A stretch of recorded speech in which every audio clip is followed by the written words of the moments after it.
Before there were emperors, before the samurai's blade ever sliced through the air, there was another Japan. A land of mist, mountains, and an endless sea of green. This was a time when people lived asterisk with asterisk nature, not against it.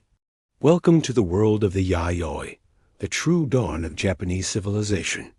Around 300 BCE, a great change swept across the Japanese archipelago. New people arrived from the Asian mainland, carrying with them a gift that would forever transform these islands: the knowledge of rice farming. This wasn't just a new crop. It was the seed of a new society.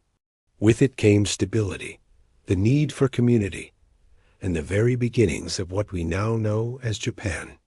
Imagine the scene: hands, calloused but gentle, pressing young rice shoots into the muddy earth. The morning sun shimmers on the water's surface, a canvas of life and labor. For the first time, families worked side by side, planting hope into the soil. The rhythm of the seasons, the flow of water, the whisper of the wind, this became the heartbeat of Japan. Rice was never just food. It was life itself, a sacred bridge between the human and the divine, a ritual that bound communities together.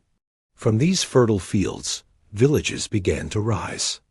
Homes built of wood, with thick thatched roofs, or raised on stilts above the damp ground.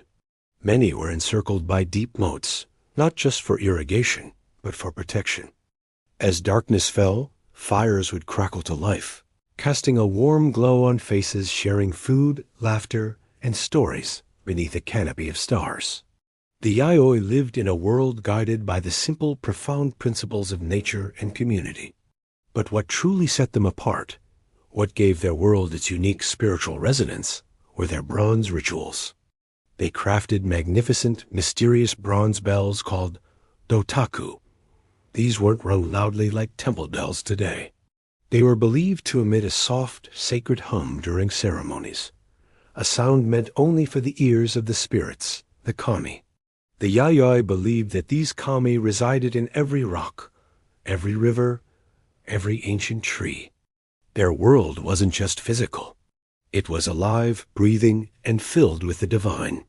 This profound connection, this belief that the earth itself breathed in harmony with them, laid the very foundations of Shinto, the native faith of Japan. It's a spiritual sensibility that has endured for millennia.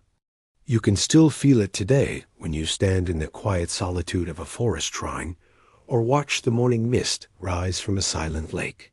The spirit of the Yayoi is woven into the very landscape of Japan.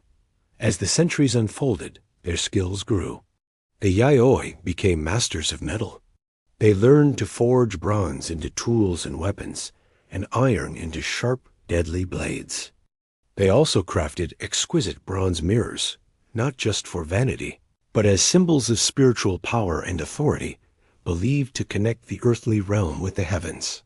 With these powerful new technologies came the rise of leaders, chiefs, warriors, and priests who began to organize and shape society in ways never seen before. But progress often walks hand in hand with conflict. As villages grew into powerful clans, competition for the best land, for water, and for power became inevitable. The era of peace began to fray.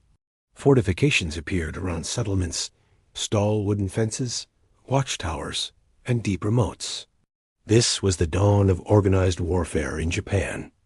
Long before the word samurai was ever uttered, the seeds of a warrior culture were being sown in the rice paddies and hills of Yayoi Japan. Yet, even in times of strife, the essential spirit of the Yayoi endured. They were a people of resilience. After conflict, they would rebuild. They would replant their fields. They would find their way back to one another. They understood a fundamental truth. Harmony isn't the absence of struggle, but the courage to find balance and rebuild in its aftermath.